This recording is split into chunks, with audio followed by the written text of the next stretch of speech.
Welcome back to Mohammed's Criminal Enterprise, Part 16C, as we continue from our Rainbow Room as part of the YAHOWAH blog. I am your host, Craig Winn. In our last partial episode, I terminated the program, and these are all live streams, so there is no rebooting, if you will. There is no piecing it together in post-production. What you see and hear is all coming to you live. And to do so, one of the things that I want to be very careful of, if I'm reading from a passage that is in the Islamic Quran or the Hadith collections, or if we're doing another show and I'm citing from Yahweh's Torah, Prophets, and Psalms, or we're also doing programs where we repudiate what is found in the Christian New Testament, and I cite Paul or Peter or Luke or Mark et al. And comment on what they have to say.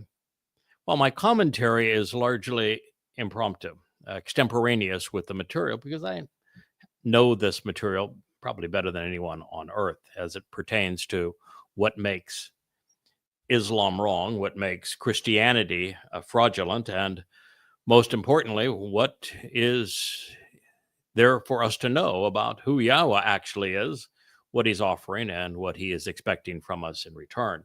So most of what I will share with you is very much like what I'm discussing right now. It comes extemporaneously as I share openly with you. But when it comes to the scriptures themselves, and I wouldn't use the term scriptures when pertaining to Yahweh, it's his testimony. Scriptures is a Latin word. It means just writing, but it's applied to religious texts. Yahweh is anti-religious. So the religious texts of the Christian New Testament, the Talmud, or the Quran and Hadith would apply in this case. And I never want to ad-lib them. I don't want to paraphrase them. I want to be as absolutely accurate as is possible. And the only way to do that is to make certain that I have a copy of that text for me to read. And there's a wonderful device that has been made that enables such a thing. It's called a teleprompter. Now you see presidents and others using them. And I have 3 here in our various studios here in the U.S. Virgin Islands that I have set up for the express purpose of broadcasting live these YAHOWAH blogs. And occasionally, because teleprompters do not like to be used as I am using them, where I take entire volumes that I have written, and I've written 36 books. They average about 750 pages a piece, so it's a lot of material.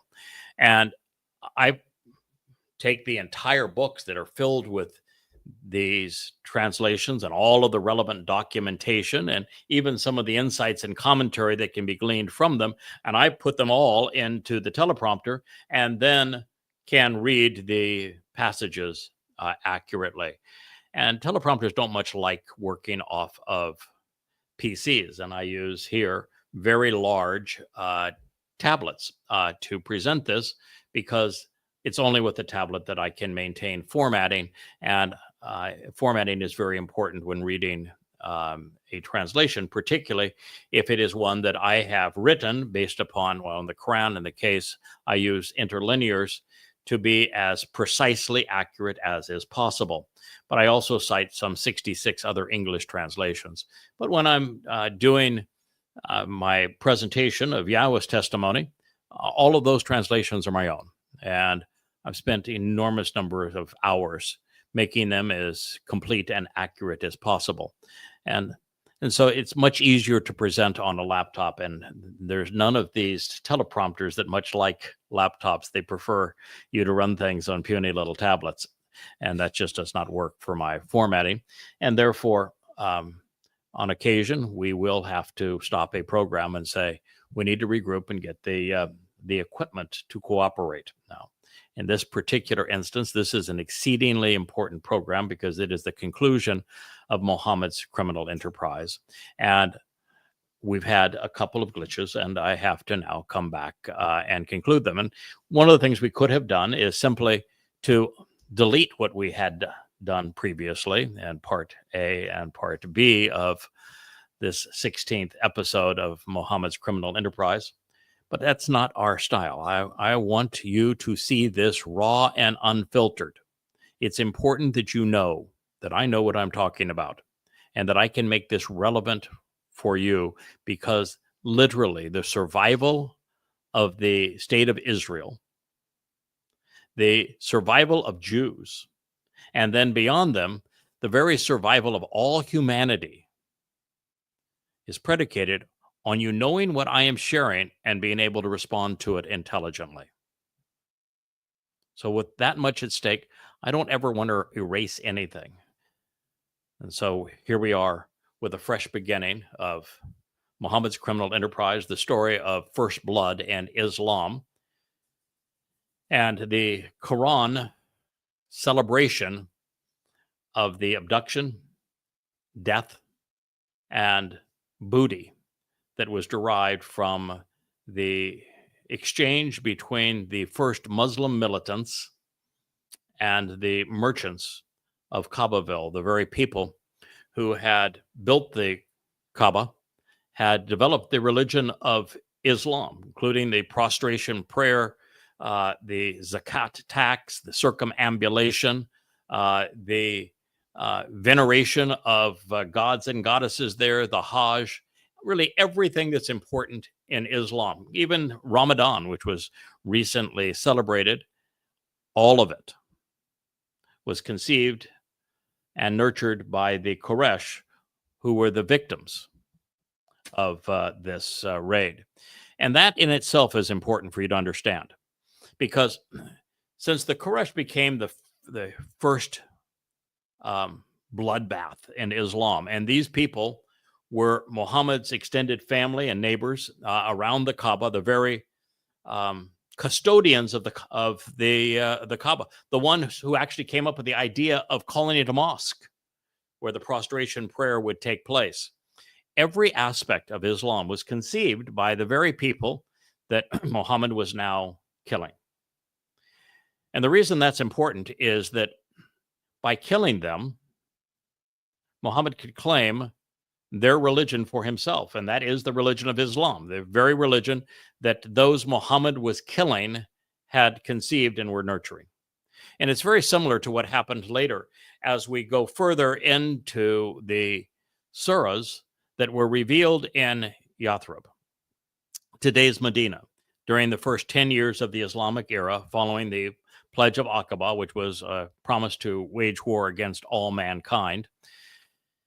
What we find is that Muhammad really had nothing to talk about except his exploits in pedophilia, his involvement in incest, his megalomania, his terrorist raids in this case, abductions and enslaving people, robbing them, and his commitment to terrorism and war was really all that he had to talk about.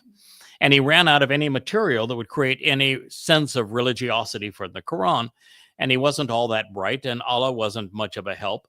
So to fill the Quran with some sense of religiosity, Muhammad started buying Talmud readings, the Babylonian Talmud, which was written about 150 years previously. He started buying these Talmud recitals from rabbis in Yathrib. And the Jews in Yathrib, when Muhammad migrated there after being laughed out of Kaabaville in shame, were some 30,000 people strong. They made up 3/4 of the population of Yathrib. By the time Muhammad was done, there would be none of them except some sex slaves, because the children had been sold into slavery and the men had been murdered by the Muslims. So when Muhammad bought all of these Talmud readings, which is the sum total of every reference to Adam, to Eden, to Noah, to Moses, to Aaron, all of it, the references to David, to Solomon, every bit of it, the creation accounts, you name it, they all were purchased by Muhammad from the rabbis, something that the Quran acknowledges and the hadith confirm. And then when these rabbis that sold Muhammad these stories mocked him because he not only attributed the stories they had sold him and recited to him to his wannabe god Allah when they came from the Talmud, and then he twisted them to suit his specific agenda, making the stories themselves ludicrous, they laughed at him. And when you mock a psychopath, well, bad things happen. And so this psychopath turned his newly minted militants on the Jews. And the reason they also were killed is they were the source of the religiosity of Islam and the Quran. Everything that Muhammad didn't steal from his own extended family amongst the Quraysh that established the mosque and the Kaaba and prostration prayer, the Salat tax, the holy month of Ramadan, the fasting, you name it, he stole from Jewish rabbis. And to hide the evidence, he murdered them both. So that is the story to which we are reviewing. Quran 8:60. Now I'm going to read this as if Allah was completely literate, and I'm going to add the prepositions and articles and verbs so that it makes sense to you. And then I'm going to share many other translations so that you know how others have treated this text. It is astonishing. Quran 8:60. Make ready against them. That would be all non-Muslims. That would even be the first Muslims in the sense that the ones that they were attacking were the first Muslims. They actually created the religion of Islam that Muhammad stole. Make ready against them whatever force and firepower you can muster. Every obtainable transport of military equipment you can mobilize, including war mounts, to threaten and terrify the enemy of Allah and your enemy, and others besides whom you may not even know, whom Allah does know. And whatever you spend in the cause of Allah shall be fully repaid to you, and you shall not be treated unjustly. End quote. If this were the only call to war in the Quran, you would have to say that the Quran was a declaration of war on all humankind, and that there would be no restraint in the fighting or in the imposition of terror, and that Muslims were being bribed to spend both their lives and their money in pursuit of world domination. And of course, they did so. The first 100 years of the imposition of Islam, 200 million people were murdered, enslaved, raped, and plundered, where 1/3 of the Earth's population was decimated. 200 million people. This is what they did. And so it's not just this is what the Quran says, this is what they did. I'm going to read this to you again, and then we'll continue on. Make ready against them. This would be all non-Muslims. We've proven that from the text itself. Make ready against them whatever force and firepower you can muster. Every obtainable transport of military equipment you can mobilize, including war mounts, to threaten and terrify. To threaten and terrify the enemy of, says Allah, we'll call him Allah, and your enemy, and others besides whom you don't know, but whom Allahu, we'll call him Allah, does know. And whatever you spend in the cause of Allah, we'll call him Allah, shall be fully repaid to you, and you shall not be treated unjustly. Well, of course, this is a call for all good Muslims to amass their weapons of mass destruction. The noble Quran, which is far and away the world's most popular translation, and which strives to convey Allah's intent as accurately and literally as possible, even adds tanks, planes, missiles, and artillery to the text. The ungod of Islam is ordering Muslims to terrorize his enemies. Now, I didn't know that God had enemies, but this one is an ungod, so I guess it's appropriate for ungods to have enemies. I would suppose that as an ungod, that his primary enemy would, of course, be Yahweh. And second on to Yahweh would be Yahweh's prophets, which are Jews. So the ungod of Islam is ordering Muslims to terrorize his enemies, their enemies, and the enemies that are yet unknown, waging war on humankind until no one is left to fight. Well, this is as purposeful as a panzer tank, as unyielding as a kamikaze, as devastating as a nuclear bomb. It explains why so many Muslims are terrorists, and it foretells our future. If we as humans fail to contain and quarantine this plague, which is incurable, if we fail to annihilate it before it annihilates us, well, all life and liberty will be extinguished on this planet. There's a lot writing on this. And therefore, it is shocking that I'm the only one here in social media, online, who is telling you the truth, the whole truth, and nothing but the truth about this religion. No one else has written 5 volumes, 4,200 pages, documenting everything that can be known about Allah, Mohammad, the Quran, the Hadith, the formation of Islam. No one else. Offering them freely online, goddamnreligion.org, yadayah.com, either one. Every word in their entirety. You can also go to Amazon. They are available for purchase if you prefer hardback and paperback. And of course, this is now the 16th episode of just Muhammad's Criminal Enterprise. And prior to that, I did Islam's Holocaust and even series beyond that. So I've provided 40 or 50 hours worth of video blogs on this subject, as well as the 5 books that I have written called Goddamn Religion. I know this material better than anyone alive. I have proven every point that I make. This is a matter of life or death. So I want you to have the benefit of every other translation so that you have no doubt whatsoever that the Quran is a call to arms and to kill, to terrorize, to threaten all who are not Muslims.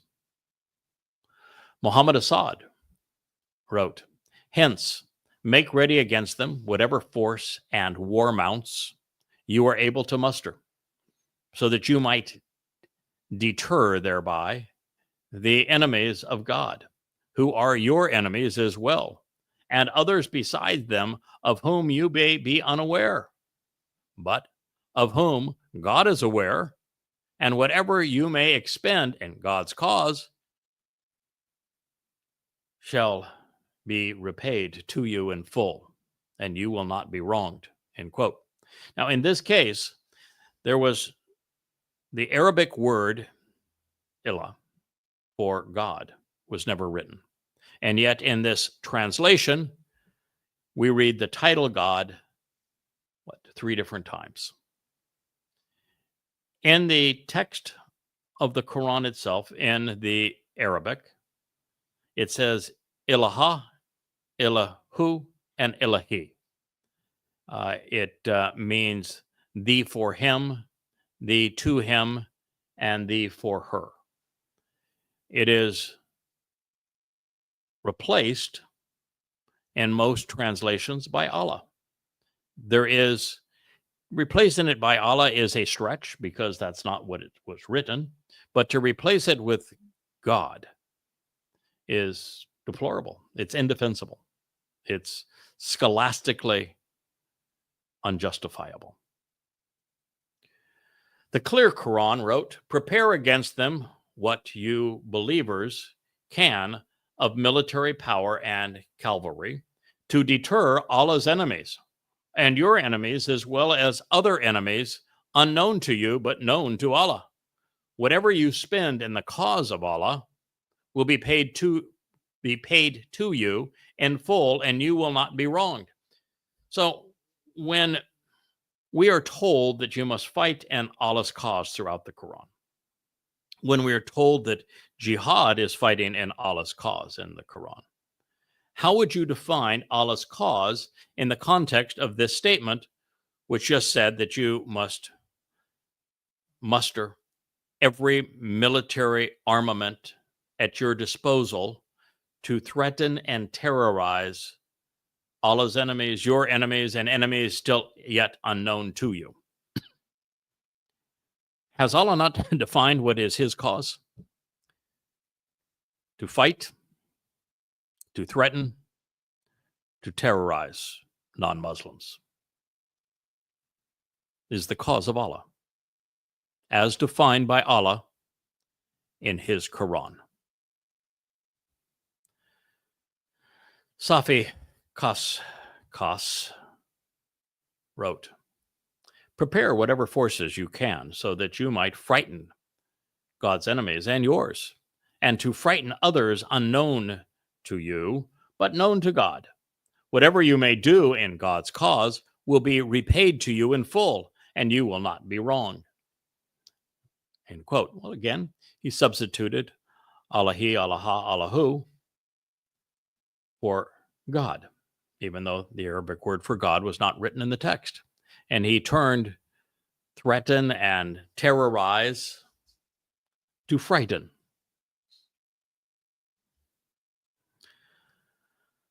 Yusuf Ali. Against them make ready your strength to your utmost of your power, including the steeds of war, to strike terror into the enemies of Allah, and to your enemies, and to others besides, whom you may not know, but whom Allah doth know. Whatever ye shall spend in the cause of Allah shall be repaid to ye, and ye shall not be treated unjustly. I guess if they put it in Elizabethan English, it will sound like, well, it must be the equivalent to the Bible. But I don't recall reading something like this in the voice of Yahowah. But it does correctly render terror, and it somewhat correctly presents that the cause of Allah is to terrorize his enemies. Well, this is the message of the Quran. It is the result of the Pledge of Aqaba. It is a declaration of war against all mankind. It is endorsed by, demanded by Allah, the wannabe God of Islam.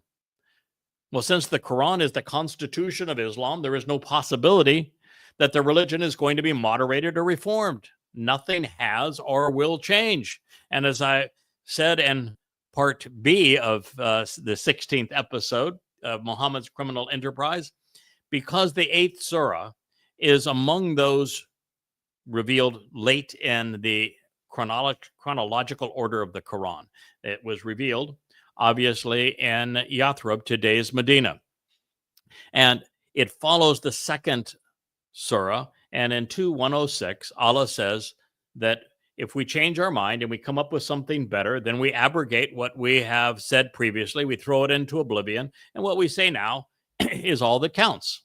So there's so many contradictions in the Quran has to have a verse to deal with contradictions. But what that verse says is if something came before it that says one thing and then something that came after says another, it's the one that comes after that counts.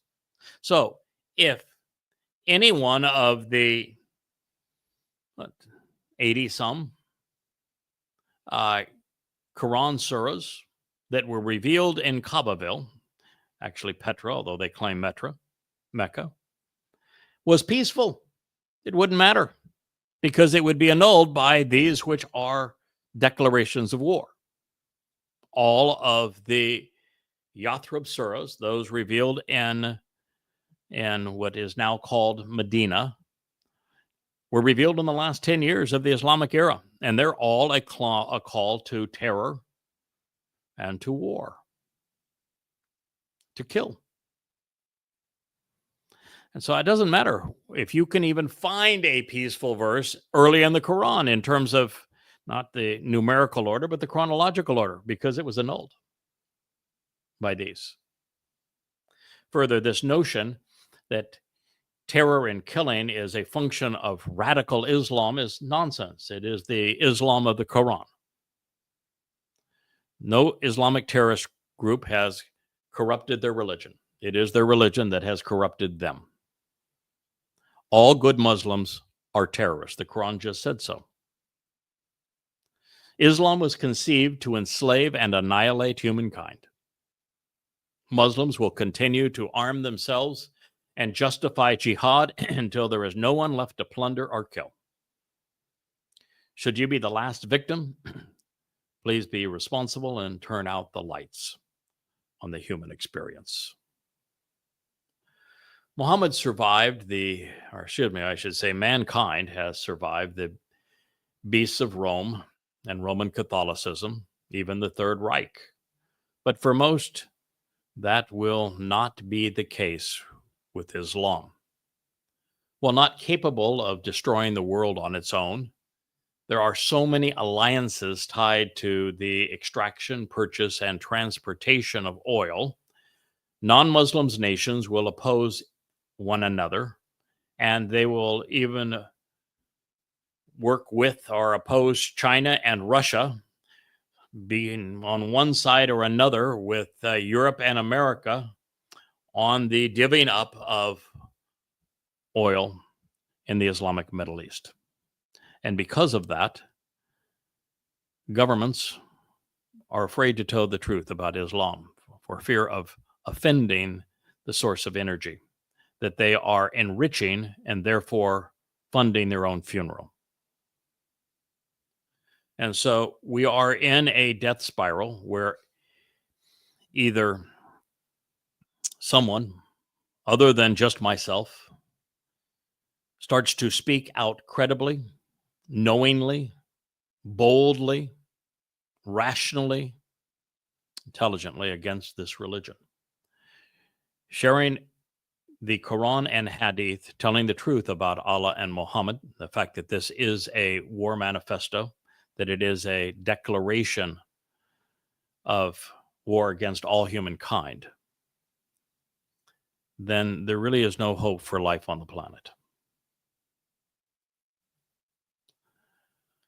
If you are unaware of what came before, you might be suckered in by the 61st verse.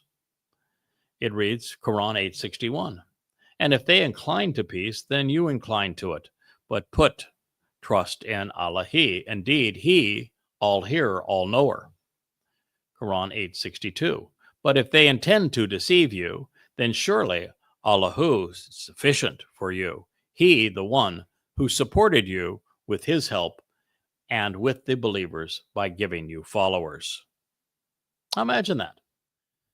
Allah, as Satan, is telling those he has deceived that the people he hasn't managed to bewilder are those who, he intends to beguile. But more than this, how can Muslims incline to peace prior to eliminating non-Muslims? We're just told that disbelievers will never be allowed to prevail and that they must be taught a horrific lesson through blunt trauma. According to the Quran, Muslims are of like mind, feeling, and intent. Therefore, someone who advocates peace, according to the Quran, cannot be a Muslim. Quran 8:63. And as for the believers, He has attuned their hearts, uniting them. You had spent whatever is in all of the earth. You could not have attuned, united, or bound their hearts, but Allah has united and bound them. Indeed, He, Almighty, All-Wise. Quran 864, O prophet, sufficient for you, Allahu, and whoever follows you of the believers. Now I'm going to read this as it was actually written without all of the parenthetical additions to make Allah appear literate.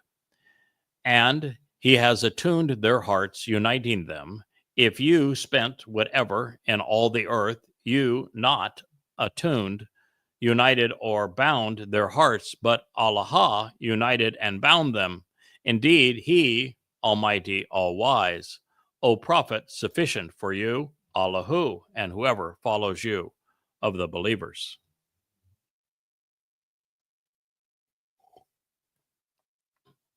How does one follow Muhammad?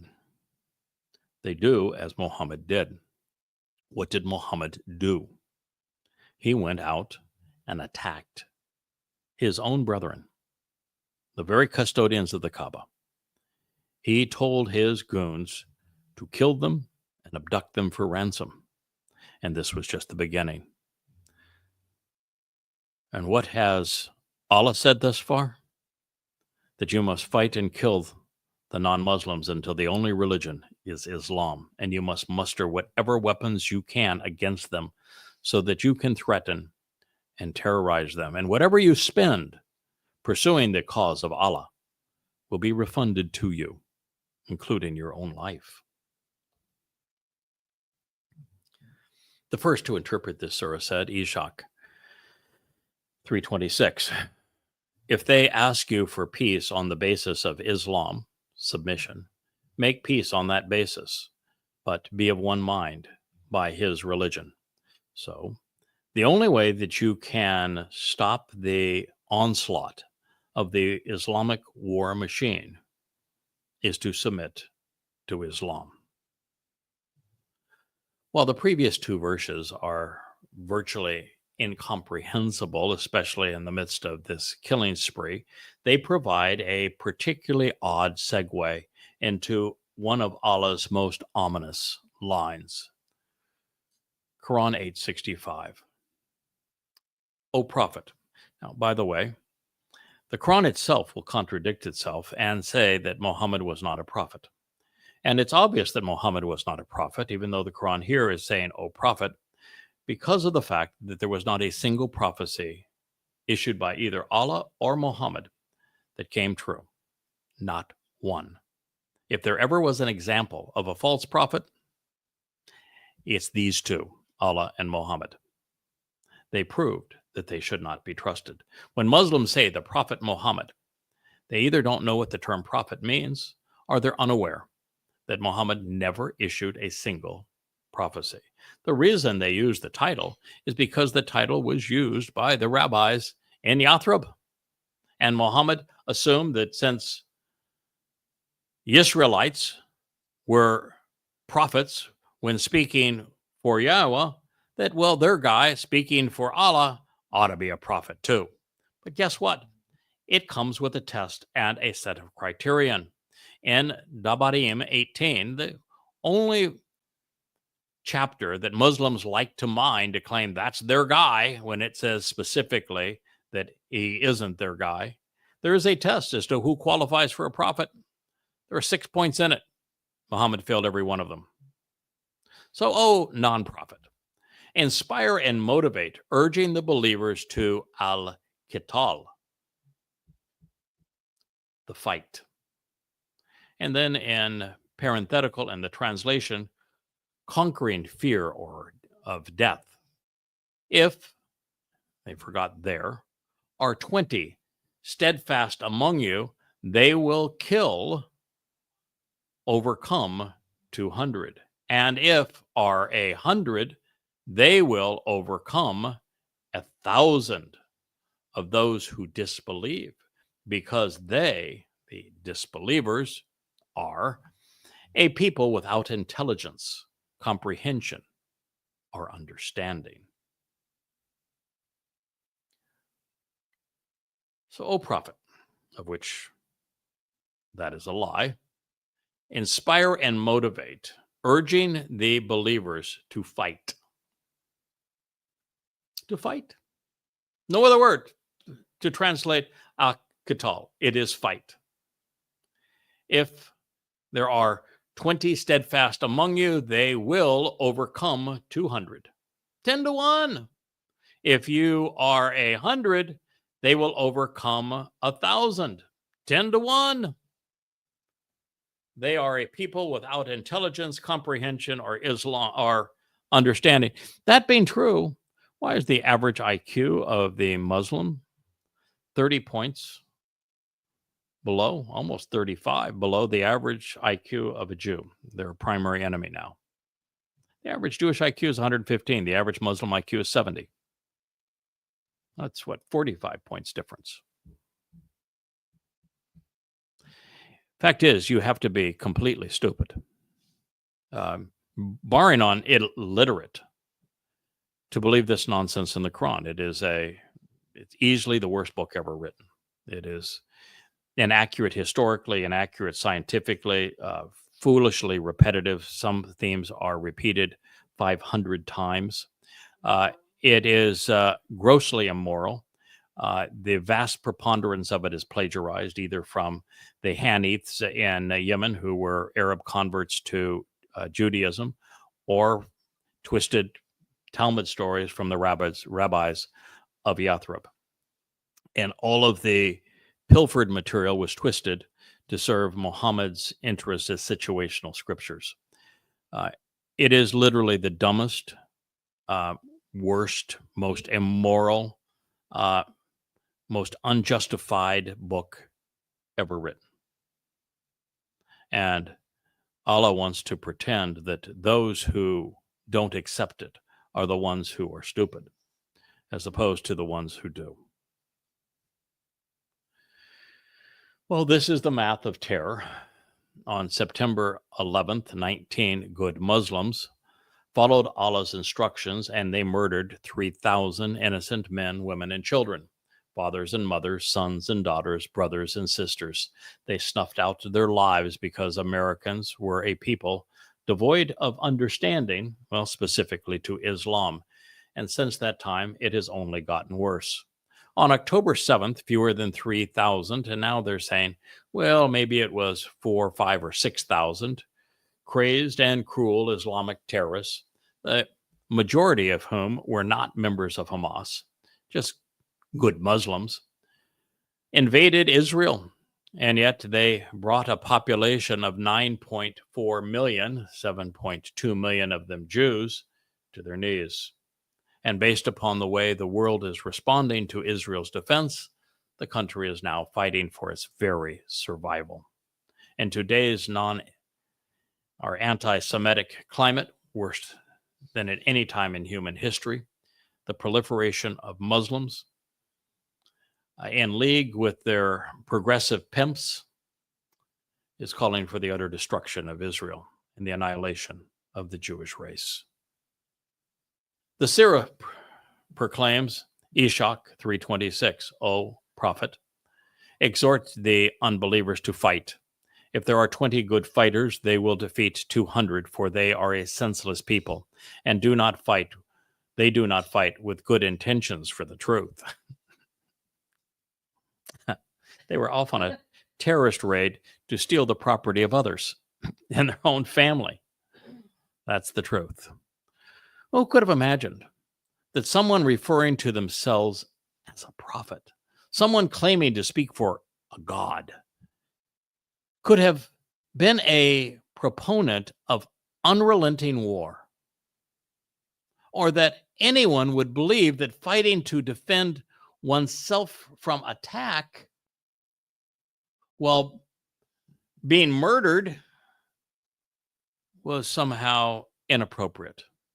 But murdering for money, well, that was virtuous. But that is Islam, where right is wrong, where bad is good, Satan is God, but Yahweh is not. The plagiarized accounts in the Quran are true, while the originals in the Torah are somehow corrupt, even though it preceded Islam by 2,000 years. Clearly, Allah's venom is a neurotoxin, rendering Muslims mentally and morally incapacitated. And that's a real problem because evidence and reason don't prevail. Now, I suppose the Quran is a bit like moonshine. Consuming too much of it, moonshine literally, debilitates the ability to exercise good judgment, abrogates moral constraints, slurs speech, and can be blinding. And many become angry drunks who lash out violently at the world around them. Moonshine, indeed. Fortunately, apart from the two aforementioned attacks, Allah's claims regarding the zombie army of the apocalypse have proven unreliable. And outright battles between Muslims and non-Muslims, the ratios are inverted. Rather than 20 overcoming 200, more typically 100 Muslims fall for every one non-Muslim combatant. As evidence, consider Israel's War of Independence, the Six-Day War, and the Yom Kippurim War against Muslims, who outnumbered them 100 to 1 and lost all three times. So why haven't Muslims held up their Quran and held their wannabe God's feet to the fire? He has disqualified himself as someone who can be trusted.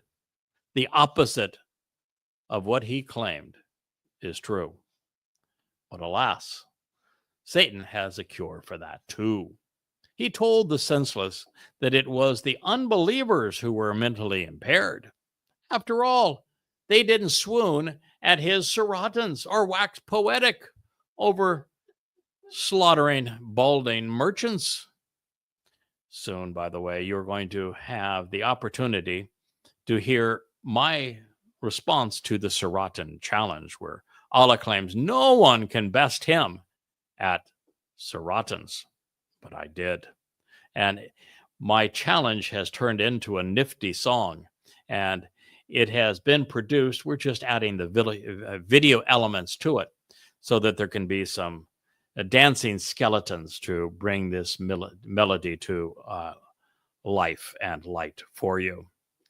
Well, evidently, suffering from a quasi-lucid moment and recognizing that he had been all spit and no substance up to this moment, Allahu downgraded his estimate from 10 to 1 to 2 to 1, all by besmirching his slaves. You see, what actually happened is Mohammad recited this as if it were coming from Allah. Of course, he was making it up as he went along. And the Muslims said, wait a minute. There's no way we're going to be able to prevail at 10 to 1. This is ludicrous. So Muhammad got cold feet and says, well, Allah, how about we come up with a more moderate version of this? And he abrogated a Quran statement, one from the next. Quran 8:66. Now Allahu has lightened your task, for he knows that there is a weakness in you. And if so, there are among you 100 steadfast persons, they shall overcome and vanquish, that would be kill, 200. And if there are 1,000 of you, they shall overcome 2,000 with the permission of Allah. Allahu is with the steadfast and persistent. Why make the first statement only to annul it in the next? There is, well, you want to know what the answer? Here's the answer. Why I made the statement that I did. Ibn Ishaq, which is the first to collect the hadith, which are the words of Muhammad and those who were his henchmen, reads on page 326 of the Alfred Goulim translation produced for the University of Oxford. Abdullah told me that when the verse came down, it was a shock to the Muslims, who took it hard. They were afraid, as the odds were just too great. So Allah relieved them, and he canceled the verse with another. Now Allah has relieved you, and he knows that there is a weakness among you. So if there are 100, they shall vanquish 200. Well, this is insightful for two reasons. It demonstrates that Muhammad was making much of this up as he went along, and then he adjusted and abrogated his recitals based upon the reaction of the first Muslims. It also speaks to the degeneration of Muslim character. The first and best Muslims were not shocked are even significantly troubled about the prospects of fighting and killing all non-Muslims everywhere without limitation, imposing Islam by force worldwide, or being so cruel that no one would dare challenge them. That didn't bother them. They didn't like the prospect of being wildly successful. And so they were called weak and downgraded something more like, well, their God, never to be troubled by success again. In the annals of human history, Allah's next line may be the most contrary to human decency. Well, that's quite a statement. First, simply and accurately stated, then presented with the benefit of the underlying Arabic terminology. Here it is in the Islamic God's message of doom. Quran 867. Is not for a prophet that should be for him nocturnal travelers until he has made a great slaughter in the land. You want and desire the world's wants and desires, but Allahu wants and desires the last. Allahu, strong, wise, well, and mostly illiterate. Inclusive of the Arabic words and replete with the actual and extrapolated meanings, this appalling verse reads, Quran 867. It is not for a Nabi, prophet. That's a Hebrew word, by the way, stolen and incorporated into the Quran. I told you they stole that term from the rabbis. Nabi is Hebrew for prophet. It is not for a Nabi that should be lahu for him. Arsa, captives, literally, however, nocturnal travelers. Until Yuthk, he makes a great slaughter in the land. Turiduna, you desire al-dunya, the world's arada, commodities, literally wants and desires. But Allahu, your idu, wants and desires al-akhirata, the hereafter, literally the last or the end. And Allahu azunun, almighty, literally strong, hakimun, wise. All of these words, by the way, are bastardized from the Hebrew. May the Islam as a religion of peace propagandists choke on this little ditty from the vicious snake who seeks to be their God. Before we contemplate how another 20 Arabic scholars rendered this caustic diatribe, I want you to understand that it was written, or more correctly, recited, as follows. The Ara of Quran 867 was composed of 2 sentences and a braggadocious fragment.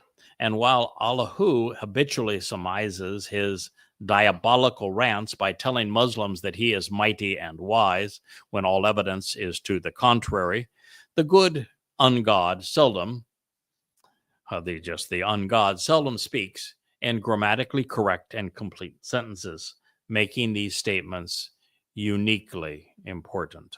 The opening verbal phrase, ma kana, it is not, is simple, straightforward, and unambiguous. And yet, in a score of translations that follow, you will see that it is augmented by behoove twice, behooveth, any, fit, fitting, had not been, proper, in no way, befitting twice, beyond the dignity, apostle should, it was not to, and it does not benefit. All of those as a rendering of what is correctly translated from Mahkana, it is not. Since there is no support in the Quranic text for these additions, they are presenting the words of men who have surmised that their God was an inadequate communicator. Well, Nabi prophet is from the Hebrew word Nabi, conveying the same meaning. This is concerning for many reasons. First, since there isn't a single fulfilled prophecy in the Quran or the Islamic Hadith, Muhammad could not have been a Nabi. Therefore, Allah is either ignorant or deliberately misleading Muslims about the single most essential aspect of their religion. Since Muhammad was not a prophet, neither the Quran nor Islam can be true. Second, by using the Arabic derivation of the Hebrew Nabi, Muhammad set himself up to be judged by the Torah's Dabarim 18 test for a Nabi, which this false Nabi failed in every possible way. And since nothing could be more pertinent to this evaluation than Yahweh's assessment, I'll share what Moshe revealed at the conclusion of this analysis. Third, by misappropriating the Torah's nomenclature, Allahu is trying to fool Muslims into believing that his Nabi is the equivalent of Moshe, the greatest of them. This somehow entitles him to misappropriate and misconstrue the Torah to create the false impression that he is God. Yet, all Muhammad had in common with the great liberator Moshe, well, is the letter Mem. He was otherwise worth less than the sheep's poop beneath Moshe's feet. Fourth, since the faithful have been beguiled into believing that all manner of prophets are responsible for their religious text, a prophet, even a self-proclaimed and false one, is afforded a superlative status. Such is the case here because Muslims and non-Muslims incorrectly refer to the worst man who ever lived as an utter nincompoop and a psychopath as the Prophet Muhammad. The inference is that a mass murdering terrorist, a cruel pedophile, a serial rapist should be respected because he allegedly spoke for some sort of God. And yet, in Muhammad's case, nothing could be further from the truth. Fifth, by using Nabi, prophet, in this case, the inference is that abducting people, either for ransom or to enslave them, is religiously ordained and not politically or criminally motivated. And that is exceedingly important because this distinction is where the world loses its mind. If Hitler had written this in Mein Kampf as the leader of his political movement, it would have been immediately and resolutely rebuked. But because this was recited within a supposed religious text about a Nabi prophet, rather than a political tome by Der Fuhrer, the leader, somehow more gruesome than anything Adolf Hitler would have to say, is, well, universally ignored. And this is a very serious problem because that will soon haunt all mankind. Ignorant is not bliss. The fact that Hitler did not refer to himself as a prophet, even though Mein Kampf is a religious text, and the fact that the Quran refers to Muhammad falsely as a prophet, it is perceived that Islam is a religious text where Mein Kampf is not, and yet the books, apart from some of the terminology, semantics really, are identical. In the 70 generations of men and women who have come and gone since these reprehensible words were spoken by this non-prophet, less than 70 people have had the character and courage to hang Muhammad and Allah on their own terminology. That speaks poorly of our collective morality and intelligence, and it is particularly devastating considering the growing influence and vile attitude of progressives in academia, politics, and the mainstream media, social media, and these influencers who openly support the Islamic agenda as Muslim pimps. Muslims did what Quran 867 conveys during their October 7th massacre of Jews. And yet, rather than holding the religion of Islam, the Quran, the wannabe prophet, Muhammad, the wannabe God Allah accountable, Muslims and progressives blamed what occurred on their victims. It was and remains the greatest worldwide expression of stupidity in the history of the planet. And we are just beginning to feel the consequences. Life on Earth will become hellish over the next decade. As a result, it is Islam that is responsible for what will be World War III. Well, the next phrase reads, "An yakuna lahu," that should be for him. This is also relevant for a number of reasons. First, whether Muhammad or Allah, the non-prophet or ungod, shared the same nomenclature and purpose. It was all lahu for him. The Quran, the war against all mankind, slaughtering and stealing, the religion of Islam, wasn't for anyone other than lahu, for him. The only difference between the false prophet and false god was that one was named Muhammad and the other referred to himself by the title Allahu, the for him. By comparison, the name Allah does not appear anywhere in the Quran. It isn't even in the terrorist prayer of fear, Allahu Akbar. Allahu is greater. Second, this means that taking captives, either by enslaving or kidnapping them for ransom, was for Muhammad's and Allahu's benefit. It was not for the betterment of Muslims or the benefit of mankind. As it turns out, they had a shared agenda in this regard. Muhammad wanted to slaughter his extended family for renouncing the absurdity of his claims on their religion. And he needed to silence the Jews for outing him over the purchasing and then bastardization of his recitals. Then, by capturing those he didn't kill and holding them for hostage and ransom, he could lord over them, which gave him a sense of superiority that he craved, and it also enriched him. And he craved money, as this affirms, and he could use that money to buy more weapons and to be a more effective sand pirate. As for Allahu, he has had two objectives regarding the annoyance of humankind since the beginning. Humanity was to be enslaved as Muslims or slaughtered as non-Muslims. It was only by eliminating humankind that Satan could prevail and remain out of Sheol, hell. If a remnant of Yehudim and Israelites were awakened to the truth about Yahweh and Dod prior to Yom Kippurim, the Day of Reconciliations in year 6000 Yah, 2033, then the return as promised for their people can not be avoided. As a result, Satan will be dispatched to hell.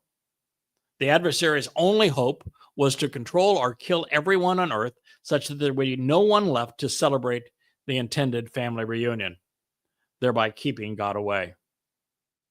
This is why I include Yahweh's instructions to his people. His testimony is the antidote for Islam's toxicity, and I have woven it all the way through all 5 volumes of Goddamn Religion.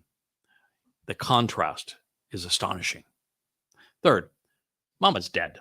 Therefore, there is no longer a purpose to this, even though it is a fanatical diatribe. Let it go, Muslims. It wasn't for you. It was for Allahu, for him.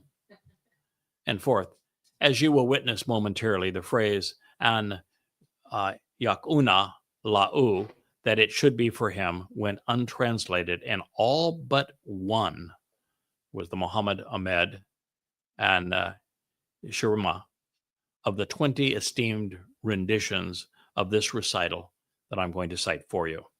If this is supposed to be the perfect word of the Islamic deity, that's very hard to explain.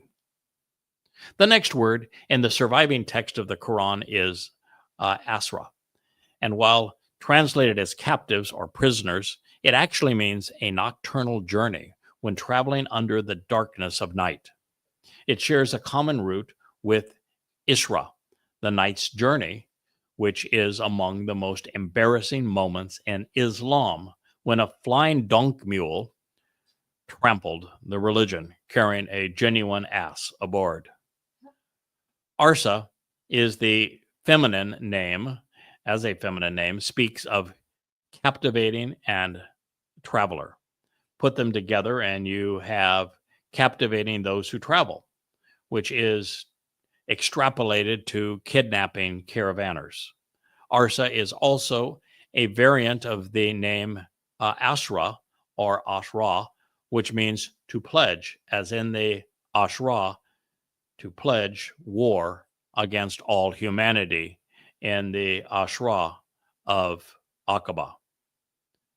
It is also the name of a river in the Garden of Bliss. Now, should the definitions of Ashra in the interlinears I surveyed be wrong, and should the intended word have been asir, it means imprisoned. However, a better choice in this context would have been sabi, from the Hebrew Shabah, which addresses taking a captive. But alas, the text reads asar, nocturnal travelers. It is addressing the tendency of caravanners to travel at night to avoid the scorching heat of the desert. And yet not a single Islamic translator or Arabic scholar thought it useful to convey an accurate rendering of the Quranic text. There are a number of ways to correctly render the intent of Yukak, all of which are horrific. These include, he has made a great slaughter, he has battled strenuously, he has thoroughly subdued, he gives a sound thrashing, he has subjugated, he has subdued the enemy by shedding blood, he has thoroughly crushed, he inflicts a massacre, he has battled and subdued, he has let much blood, he has thoroughly decimated, he has immensely and profusely shed their blood, he hardens and exceeds in killing and tyrannizes, or he is triumphed after a regular bloody fighting. Therefore, I have no issue with the translations of Yuk. My conclusion here and my concern with Muslims doing it today to Jews as a result of the Quran. Fayard Ardi means in the land, although since it is a derivation of the Hebrew Adamah, it would be more correctly rendered as dirt, sand, soil, or ground. Allahu prefers his corruption of Adamah because Adam was comprised of it, and he sees it as demeaning. He doesn't much like the more accurate Hebrew word eretz because it speaks of the promised land of Israel. The scholars who rendered al-Ardi as anything more than land in the sense of dirt, were deliberately misleading Muslims into believing that this slaughter or massacre had to go on beyond the bloodied sands of the pits of Badar. This brutality and covetousness was lahu for him, and it did not extend to you. Muslims must misread the Quran, 867, to justify their invasions of Israel to mutilate, murder, and abduct Jews. But since Muslim scholars and imams encourage the practice by misrepresenting the Quranic text to make Allah appear sane and mass murder appear good, there is plenty of blame to toss around. Moving to the second sentence, Turiduna means you desire or you want. And while that's clear enough, arada, rendered as commodities, also means to want or desire. Therefore, it is you want what you want, followed by I want what I want. The most commonly used verb for this is covet, as in this case, it is the worst kind of coveting because it is directed at things that are stolen as a result of abducting and slaughtering people. One of the greatest miracles of the Quran is that Muslims believe that an avowed terrorist, a savage mass murderer, a human trafficker, a slaver, a kidnapper, and cruel pedophile, as well as a rapist and admitted liar and thief who was admittedly demon-possessed and suicidal, an egotistical psychopath, while also illiterate and inarticulate, ignorant and irrational, was the best of men chosen by their God for his superlative character. And yet, Quran 867 proclaims just the opposite.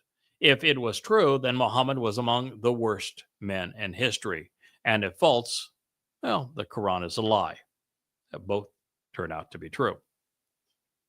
Among the informed and rational, there is no way for Islam to survive Quran 867. And it only gets worse. Before we consider why this is so, I'd like to define another word in the text, al-akhirah, which is routinely rendered hereafter. It is derived from the Hebrew adjective akar, meaning afterwards or besides. The many variations of akar are often translated as other or different, the hindermost, last, or end. It is the final outcome for a remnant. This is important because Muslims have been led to believe that al-akhirah speaks of the afterlife and either the Garden of Bliss or Islamic hell. It is routinely compared to al-dunya, the world, as it is in the here and now, to suggest that our lives are so worthless and meaningless that nothing in al-dunya has any merit compared to al-akhirah, the hereafter. Now, the reason Satan wants to degrade the human experience and to negate the value of the lives we are living is because humans are pawns, slaves actually, to manipulate so that humanity capitulate and kills for the promise of a far more disgusting life in al-akhirah. Now, I'm quite certain that I am the first to recognize that al-akhirah, the end, is all that matters to the adversary. To stay out of Sheol, hell, and to remain the Lord of the earth as a false god, Satan, in the guise of Allah, must play al-akhirah for all it's worth. He needs to predestine a different outcome in the end for a remnant where there is an alternative besides the one Allah or Yahweh intends on Shabuah, Towrah, and Yom Kippurim, the day of reconciliations. All of the fuss over the hereafter, which is to coincide with Allah's day of doom, resurrection day, judgment day, the hour, points to the purpose that the Quran was recited. Allah needs an alternative reality. Between the time he recited these cruel and immoral words to his non-prophet 1,400 years ago, until the fulfillment of Yom Kippurim, 6:22 p.m. sunset in Jerusalem, on the first day of the week, October 2nd, 2033, year 6000 Yah, Allah must degrade the human experience to the extent Yahweh gives up on humankind and decides not to return to reconcile his relationship with a remnant of Yisrael and Yehudim. Lacking the ability to woo anyone with his banter, the snake has chosen a three-pronged approach: beguile and mislead as many people as possible, then enslave Muslims to control and kill the rest, starting with the Jews. Should he prevail, should the Abrahamic religion succeed, there would be no one gathered in Jerusalem anticipating Yahweh's return with Dod. And without a family, God's purpose would be thwarted, and he would remain in heaven, leaving the planet to the adversary. Therefore, he said, Turiduna, you desire al-dunya, the world's, arada, desires, but Allahu yaridu wants and desires al-akhirah, the hereafter, a different result in the end. So there it is, folks. As you pursue the following score of translations that I'm going to share with you, you will see that all of the added words, which I'll give air quotes around, suggest that the Islamic God wanted the benefits of the hereafter for Muhammad. But that's not how the text actually reads. This was a comparison. Muhammad was greedy for the desires of this world, while Allahu desired an akhirah, a different outcome in the end. for the remnant of God's people. So, spoiler alert, Allah who fails and God prevails. I am anticipating many thousands of Goyim, Yisraelites, and Yehudim to join me during the Shabuah harvest in advance of the time of Israel's troubles in May 2026. And while Towrah, this gleaning on the first day of the 7th month, will be less robust at sunset on September 23rd, 2033, the sacrifice of the red heifer following the sunrise on the Shabat, 24th of September, will prepare the remnant of Israel that has been left behind to welcome Yahweh on his return. This will mark the 32nd anniversary of Towrah in 2001, a September 18th of that year, when Yahweh asked me to serve his people in this way. Then, 3 years and 6 months later, as a result of my return on Passover in 2030 with Elia, we will be expecting 70,000 Yehudim and Israelites to be gathered in Jerusalem in anticipation of Yahweh's return with his son and our Messiah, Dod, on Yom Kippurim. 5 days later, we will be observing the 10-year anniversary of October 7th, 2023, on October 7th, 2033, with the first day of a 1,000-year celebration of Sukkah, camping out with Yahweh our Father thereafter. Well, that is good news. Yahweh's invitation is only for a select few. It pertains only to those who have walked away from religion and politics, distancing themselves from the Haredi and progressives in particular. The invitees will have come to know Yahweh by name while attending his mikveh, accepting the conditions of his bereth. Now, recognizing that this is what the Quran 8:67 says, it is not for a prophet that should be for him nocturnal travelers until he has made a great slaughter in the land. You want and desire the world's wants and desires, but Allahu wants and desires the last, and Allahu strong, wise. These other translations read as follows. Pictel. It is not for any prophet to have captives until he hath made slaughter in the land. Ye desire the lure of this world, but Allah desireth for you the hereafter. The for you was added. Allah desireth the hereafter, and Allah is mighty and wise. Yes, Allah does want a different end game. The clear Quran. It is not fit for a prophet that he should take captives until he has thoroughly subdued the land. You believers settled with the fleeting gains of this world, while Allah's aim is the hereafter. Allah is almighty, all-wise. Mohammad Assad. It does not, all in caps, sounds like Trump, behoove, and it writes SI6. What I'm saying here, it's written grammatically incorrectly. A prophet to keep captives unless he has battled strenuously on earth. You may desire the fleeting gains of this world, but God desires the life to come. And God is almighty, wise. Yes, it is Allah that wants the life that he has imagined for himself in the end. This is not for Muslims. Dr. Leah Bakhirtar. It had not been for a prophet that he should have prisoners of war unless he gives a sound thrashing in the region. You want the advantage of the present, but God wants the world to come. And God is almighty, wise. T.B. Irving. It is not profit for a prophet to have any prisoners until he has subdued everyone on earth. You all want worldly show, while God wants the hereafter. God is powerful, wise. Dr. Kamal Omar.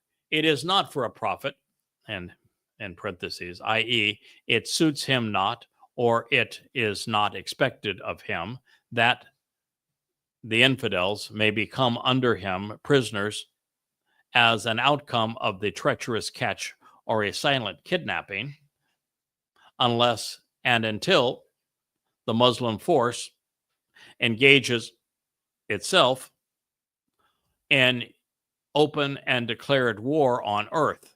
You desire the benefit of this world, and Allah desires for you the hereafter also. And Allah is Almighty, All-Wise. I'm not sure if that had more parenthetical contributions from the translator or if more of the words were from Allahu Ha-He. Muhammad Mahmud Ghali opined, in no way can any prophet have captives until he has slaughtered the enemy in the earth. You, i.e. the believers, are willing to have the chance advantages of the present life, literally the lowly life, i.e. the life of this world, and Allah wills the hereafter, and Allah is ever mighty, ever wise. Muhammad Taqi Usmani wrote, it is not befitting a prophet that he has captives with him unless he has subdued the enemy by shedding blood in the land. You intend to have the stuff of this world, while Allah intends the hereafter. Allah is mighty, wise. Shabir Ahmed, it is beyond the dignity of a prophet that he may hold any captives, except temporarily during warfare. They must be freed at the conclusion of the hostilities by way of kindness for ransom, or by exchange or prisoners of war, and there is no other option to keep them. You may desire the fleeting gains of this world, but Allah desires for you the good of the eternal achievement, the life to come. Allah is mighty, wise. That is so far from the written text. Shabir Ahmed just acknowledged that you cannot take the text of the Quran on its own merit, and it requires massive human interference to create a sane perception. Dr. Munir Munshe, it is not befitting for the prophet to take prisoners during the battle until he had thoroughly crushed the enemy in the land. You may desire the lure of the world, while Allah intends to give you the eternal life to come. Allah is the most powerful, the wisest. Muhammad's Shia International. It is not for a prophet to have captives of war until he inflicts a massacre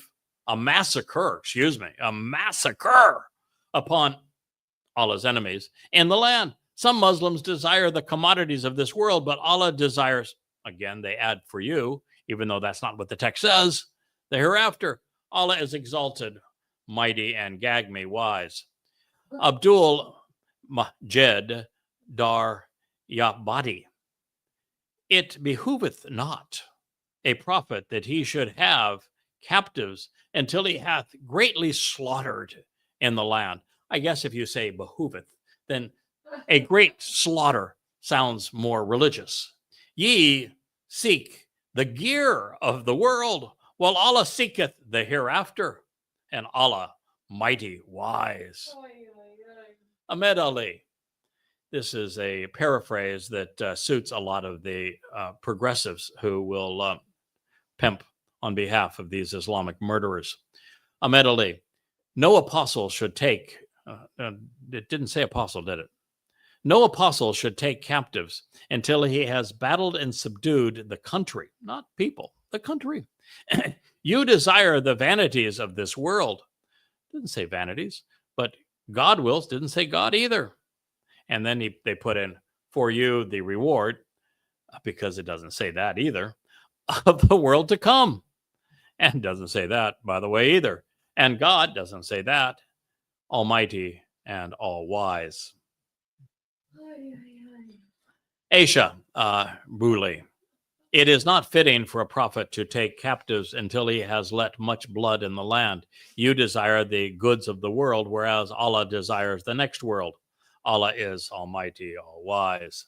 Ali Kuli Kara'i. A prophet may not take captives until he is thoroughly decimated in the land. You desire the transitory gains of this world, while Allah desires for you the reward of the hereafter, and Allah is mighty wise. Ahmed Razi Khan, it is not befitting for any prophet that he should make captives to infidels unless and until he has immensely shed their blood in the land. You desire the goods of the world, and Allah desires the hereafter, and Allah is dominant, wise, in copiously and immensely shedding their blood. Muhammad Ahmad and Samira, it was not to a prophet that there should be for him captives / prisoners, so that he has hardens and / excels in killings. You can't be a prophet with the captives until you're a really good killer in the earth, planet Earth. You want the present world's enjoyable accessories / vanities, and God wants the end other life. And God is glorious / mighty, wise / judicious. Faruqi Hogg, it does not benefit any prophet to capture the disbelievers alive until he has profusely shed their blood in the land. You people desire the wealth of this world, and Allah wills the hereafter, and Allah almighty wise. Amatul Rahman Omar, named after Islam's first god. It does not behoove a prophet to take captives unless he has triumphed after a regular bloody fighting in the land. Parentheses. If you take captives without warfare, into parentheses, you desire the temporary and frail goods of this world, while Allah desires for you the good of, in parentheses, the hereafter, and Allah is almighty wise. So if you don't take captives, or if you take captives until you have triumphed in a major bloody fighting in the land, then, well, you are taking prophets without a great slaughter in warfare, and therefore you're desiring the temporary and frail goods of the world when Allah really wants you to do a bloody killing and then take lots of captives. He wants you to do exactly what Muslims did on 10/7 in Israel. The Noble Quran by Mushin Khan and Mohammad al-Hilya. It is not for a prophet that he should have prisoners of war and free them with ransom. Doesn't say that. Until he had made a great slaughter, doesn't say among his enemies in the land. You desire the good of this world, i.e. the money and ransom for freeing captives. But Allah desires for you the hereafter, and Allah is mighty wise. What this is saying is, don't take them captive, slaughter them. Allah's not going to be happy unless you kill them. You may want to capture them and get the ransom like the Muslims did on October 7th in Israel. But Allah, nah, it's not that way. He wants you to slaughter them. He wants their blood to flow. That's how you earn the hereafter with Allah. Well, every which way, this is revolting. Even with the crude translations, this served as a dual confession. Muhammad lusted for the ransom captives would bring and the thrill of the slaughter. But Allah was only interested in how it would all turn out in the end, with everyone dead. Sure, Allah was entertained by capturing, enslaving, torturing, and murdering men, but he wanted much more. Should anyone have doubted whether calling Muhammad and Allah psychopaths was warranted, go back to the first page of this chapter as I began to share it with you now 16 programs ago, and ponder the implications of the conversation with the mutilated bodies in the pit. that Muhammad was gloating over, that his gang of ghouls had murdered. This affirms that Muhammad was a vicious and immoral sand pirate. It means that he slaughtered his kin, former neighbors, and extended family members. He didn't just kill merchants, he was merciless. Muhammad was unrestrained while murdering civilians. It also means that he engaged in and profited from human trafficking, kidnapping for ransom, and slavery. He not only did these things for money, not for his religion, but also he did so with his God's approval. Even worse, Allah presents Muhammad as the ideal paradigm, the perfect role model for terrorist Muslims to follow. And now you know the ungod's purpose in the end. On October 7th, 2023, Muslims fulfilled the translated intent of this surah concurrently. As good Muslims followed Muhammad's example and believed in the Quran, they massacred and abducted simultaneously. Multitasking, they also tried to conquer and subdue the land of Israel. It was a Quranic symphony of sour notes, a funeral dirge for the entire human race. To be a good Muslim, massacre with maximum carnage while deploying all available weaponry, kidnap for ransom, or induce into slavery. This is Islam according to Muhammad, Allah, the Sunnah, and the Quran. They concur. There is no dissenting voice in the matters of jihad or mass murder, the very enslavement of humankind. Since we have twice contemplated what Yahweh inspired Moshe to write regarding false prophets in general, and this one in particular, I would like to share the origins of both words used by Allah to imply that he was almighty and all-wise.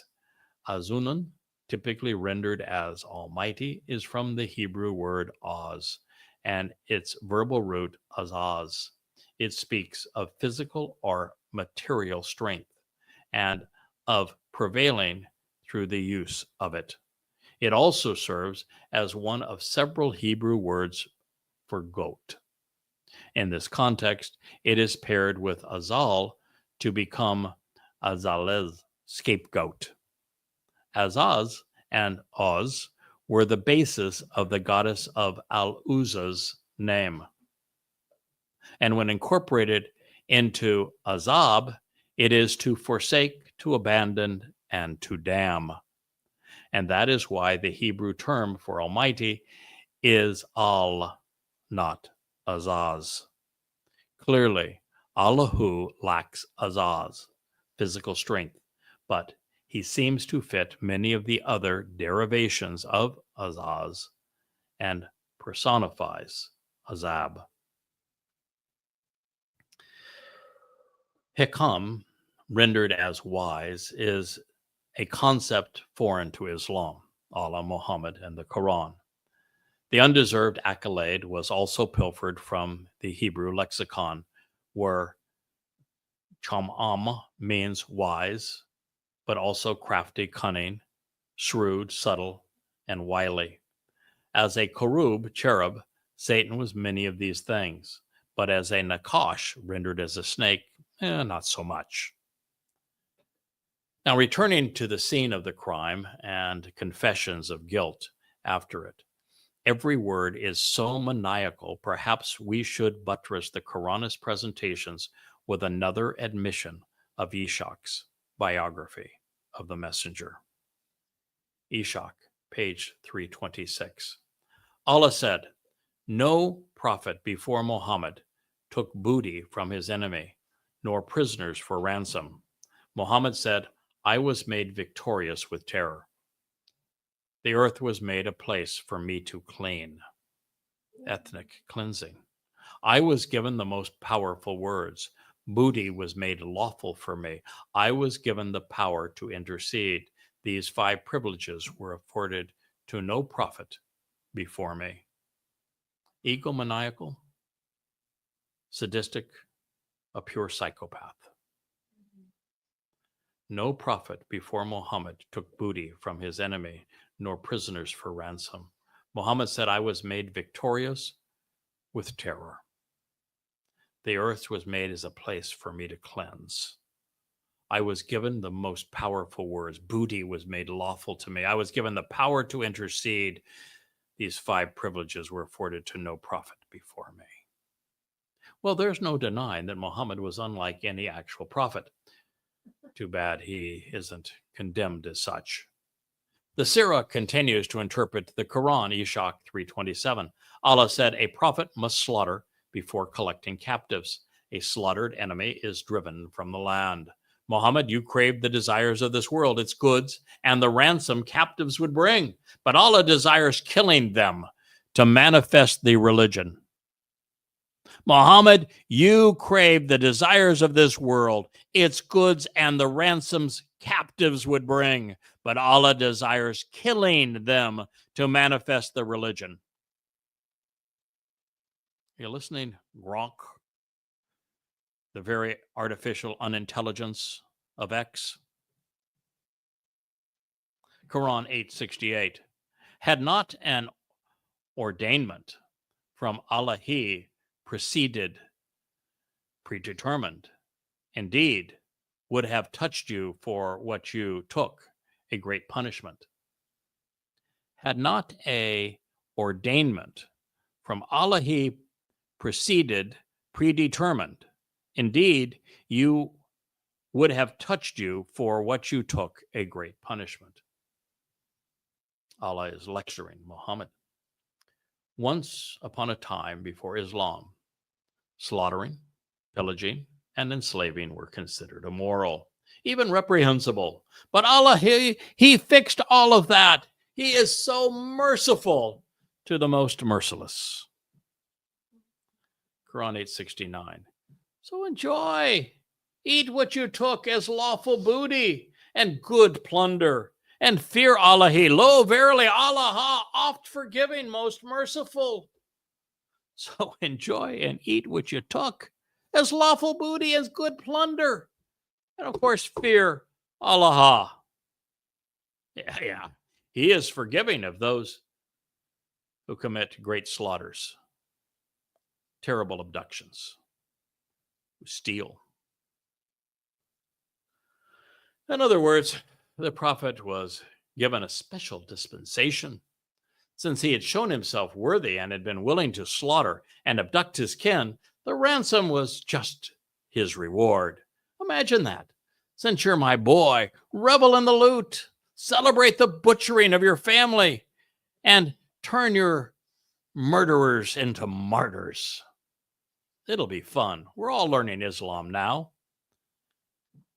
So how are you enjoying Islam thus far, my dear listeners?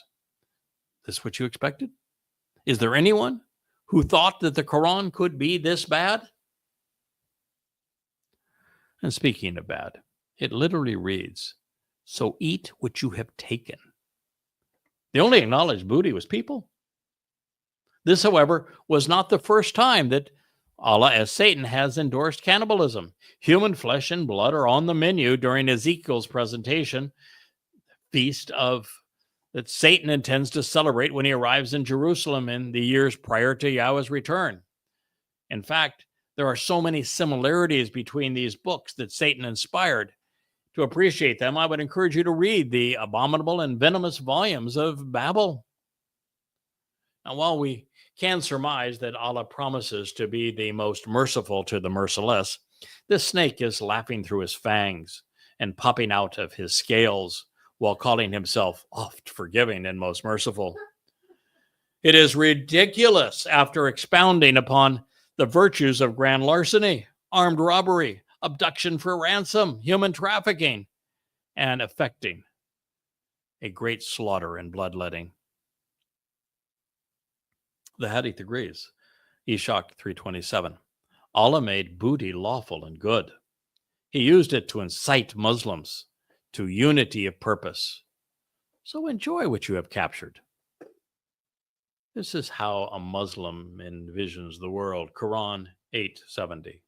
O Prophet, say to whoever in your hands of al-Asra, the nocturnal travelers, the captives, if Allah who knows in your hearts any good, he will give you better than what has been taken from you, and he will forgive you, and Allah who oft forgiving, most merciful.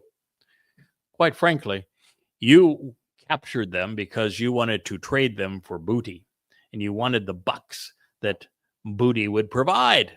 But Allah wants to take them from you because he really wants to kill them. And Allah who promises that even though he has taken from you what you captured lawfully according to Islam and you stole according to the edicts of the Quran, don't worry about it. Allah's good for it. It's an IOU. He'll repay you in the hereafter. What is the black swan supposed to do when it finds something good? Is it supposed to roll over, jump for joy? And why do the captives who lost their sons and brothers trying to protect their belongings need forgiveness? They were the victims, not the villains. But that wasn't the purpose of this verse. It was designed to lure additional Quraysh into Muhammad's service. If they joined him, they would be able to steal and kidnap with the God's blessing. Therefore, in Islam, wrong is right, bad is good. The religion inverts reality. With Satan's playing God, stealing is so beneficial, the victim should be appreciative. After all, in Islam, it is those who have been raped, robbed, and abused who need forgiveness. All that is needed to make everything right is for Islam's victims to see the benefit of being attacked by Muslims. After all, Allah does not like the ingrate. Muhammad was not a prophet, but instead a psychopath. And while he failed at being religious, he became an accomplished sand pirate, a mass murderer, a terrorist, a kidnapper, and a slave trader. So he was not a complete failure. He was good at being bad. Based upon the claims made in the Quran, we can say with absolute certainty that Allah, well, he is not God. He isn't even a lucid or sane spirit. This is the most pathetic audition for the role of God ever attempted. In light of the 8th surah, the only way to argue in favor of Islam would be to lie. And I hope the audience, they have to hope, this deceiver has to hope that the audience is like those I encounter on X, equally ignorant, irrational, and immoral. And while there are billions of Muslims, progressives, and others protesting and clamoring in favor of this death cult, to what end? Other than the cessation of all liberty and life on earth and the ultimate expression of cancel culture. And when everyone becomes a pariah and parasite, well, who is there left to plunder and suck spilled blood? According to, or continuing, I should say, to address the merchants whose associates Muhammad had slaughtered at his God's insistence, who had been robbed of their possessions by these Muslims, and who were now hostages, having been abducted and held for ransom, we read, Quran 8:71. But if they intend to betray you, lo, they have betrayed Allah before. So he gave you power and mastery over them, and Allah who is knower wise. Fortunately, Allah is sufficiently incompetent to be deceived by man. I best him on every day. So we can break the curse. We can free Muslims to think for themselves and free them from this death cult. For until we do, they will continue to pit good Muslims against bad Muslims and all Muslims against Jews. Quran 8:72. Those who accepted Islam left their homes and fought with their property and lives in Allah's cause, as well as those who gave them asylum, aid, and shelter, and those who harbored them. These are allies of one another. According to Allah, a good Muslim either kills or aids and abets killers. That explains the Taliban, Hamas, Hezbollah, Islamic Jihad, Fatah, the PLO, ISIS, Boko Haram, and Al-Qaeda. The great betrayer does not want to be betrayed by those he betrayed. Those who have been raided and robbed, kidnapped and killed to validate the Islamic religion are demeaned for having soured the harmonious relations between the assailants and their victims. Therefore, you will be plundered and you will like it, or they will kill you.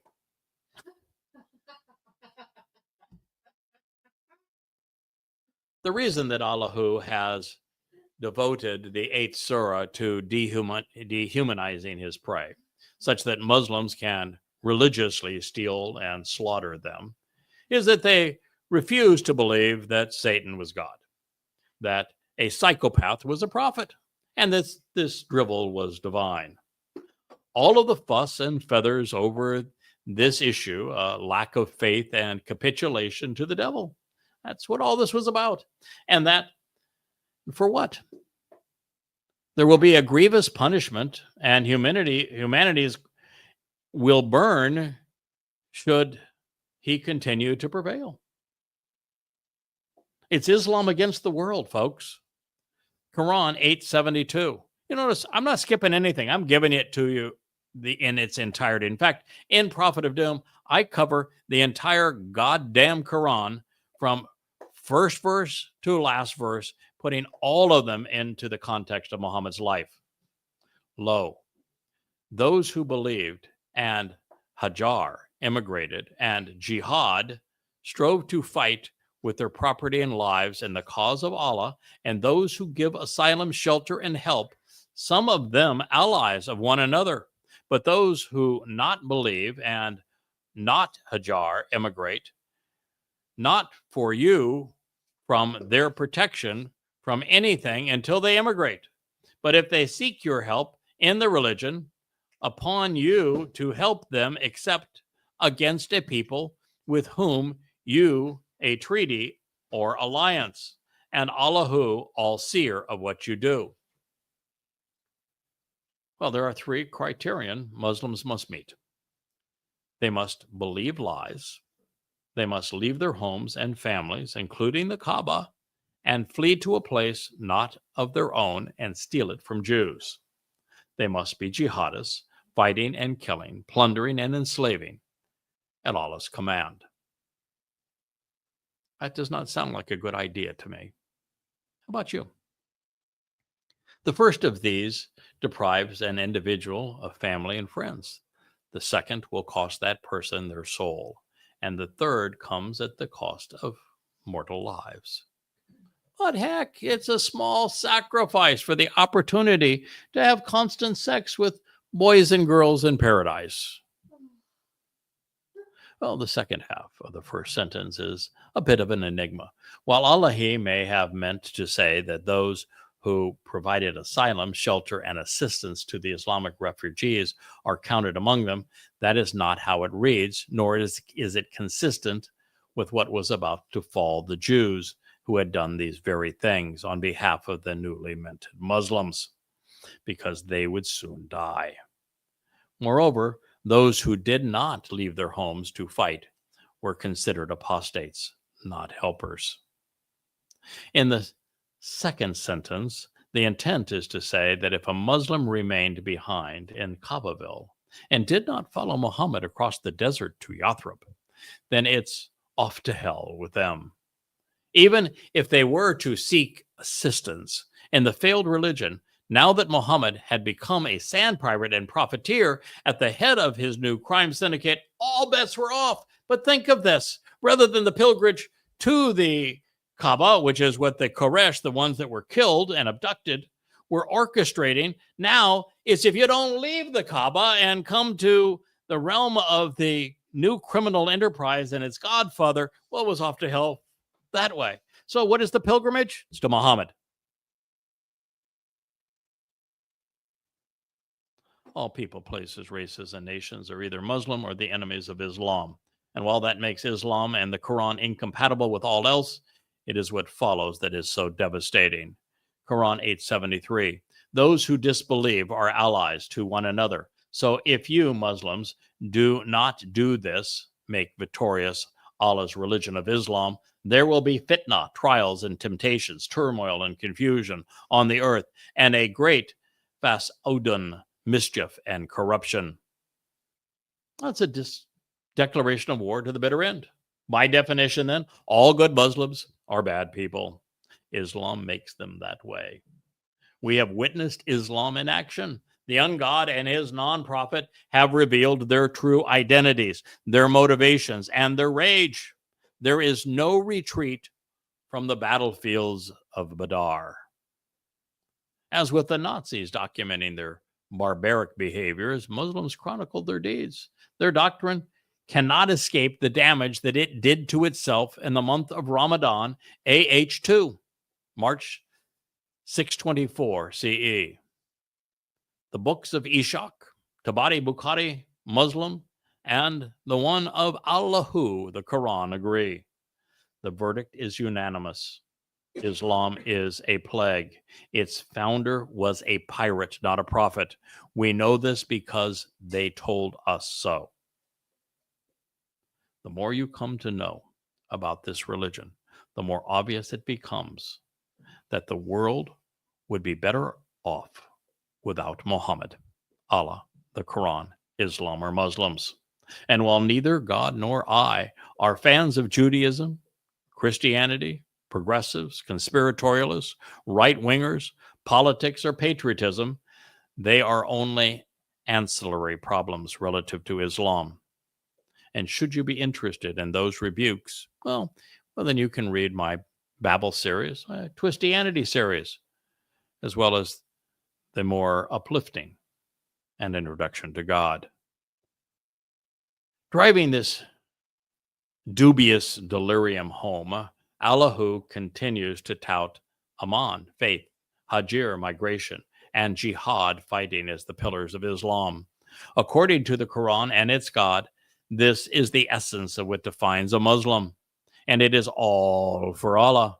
He would send Muslims throughout the world, poisoned by his faith, destined to fight and kill. Quran 874. And those who Aman believed and Hajar emigrated and jihad strove hard, fighting in the cause of Allahi, al-jihad, as well as those who gave them asylum and shelter and asar, aid. These are the true al-mu'minum, believers. For them is forgiveness and a rakun karim, generous and generous provision and noble reward. Forgiveness is afforded the unforgivable. Rewards are allotted to the reprehensible. These are Satan's scriptures, after all. So in Islam, Aman, Hajar, and Jihad are more valuable than blood. Lo, that is in the book of Allah. Quran 875. And those who Aman believed afterwards, and Hajar emigrated, and Jihad strove hard, fighting among you, then those are of you, and those of blood. Some of them are nearer to another. Lo, in the book of Allahi, Allah is all-knower of everything. Recognizing that this was recited by the Islamic God to inspire mass murder and establish the religion of Islam, using the weapons of war, how does one interpret Islam as peaceful, claim Allah as a God, categorize the Quran as a holy book, or present jihad as a spiritual struggle? Now I'd like to leave Muhammad's criminal enterprise at Badr by sharing some hadith that exposed the nature of this egotistical monster that Muhammad had become. Bukhari, Volume 1, Book 3, number 65. The Prophet got a silver ring made with Muhammad, Allah's apostle, engraved on it. The ring glittered on his hand. Bukhari, Volume 4, Book 56, number 732. Allah's apostle said, I have 5 names. I am Muhammad and Ahmad, the praised one. I am Al-Mahdi, through whom Allah will eliminate infidelity. I am Al-Hashir, who will be the first to be resurrected. And I am also Al-Aqib, because there will be no prophet after me. Muhammad prevailed in Yathrib because the Arabs were led to believe that he was the Messiah that the rabbinical Jews were anticipating. It was a title this profiteer was all too willing to accept. Bukhari, Volume 4, Book 55, number 651 and 652. I heard Allah's apostle saying, I am the nearest of all people to Isa, which we're to assume is Jesus. All of the prophets are paternal brothers. Their mothers are different, but their religion is one. There has been no prophet between me and Jesus. It's true in a way. While Jesus never existed, the last of the prophets was Malachi in 447 BCE. The Quran was supposedly Muhammad's miracle. Well, I think not. Bukhari, Volume 6, Book 61, number 504. Allah's apostle said, every prophet was given miracles because of which people believed. But I have been given this divine inspiration which Allah has revealed to me. So I hope my followers will outnumber the followers of the other prophets. But even he had a low regard for his divine inspiration. Bukhari, Volume 1, Book 3, number 68. The prophet preached at suitable times so that we might not get bored. He abstained from pestering us with his sermons and knowledge. That is because Islam was a scam. It was neither enlightenment nor religion. It was lahu for him. Bukhari 9, Book 92, number 384. Allah's apostle said, whoever obeys me will enter paradise, and whoever disobeys me will not enter it. And what did Muhammad order? Well, among other things, kill every Jew. Muhammad and Islam were toxic. This is what happened to those who were exposed. Bukhari, Volume 4, Book 52, number 260. Ali burnt some former Muslims alive, and the news reached Ibn Abbas, who said, had I been in his place, I would not have burnt them. As the apostle said, do not punish with Allah's punishment. No doubt I would have killed them. For the prophet said, if a Muslim discards his Islamic religion, kill him. If a Muslim discards his Islamic religion, kill him. The first Muslims burned people alive.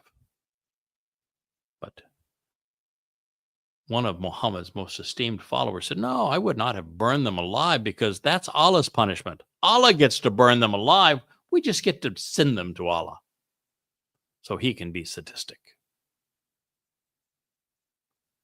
Now you know who the enemy is. You know why they kill. And that the civilized world will continue to be terrorized as long as Islam is tolerated. It will continue to destroy men's souls, seducing them to murder and to mayhem. I thank you for listening. I understand this has been horrible. The Quran is the most diabolical book ever written. It's reprehensible from beginning to end. But if the world is going to be saved from it, the world first must come to know it. So I thank you for listening.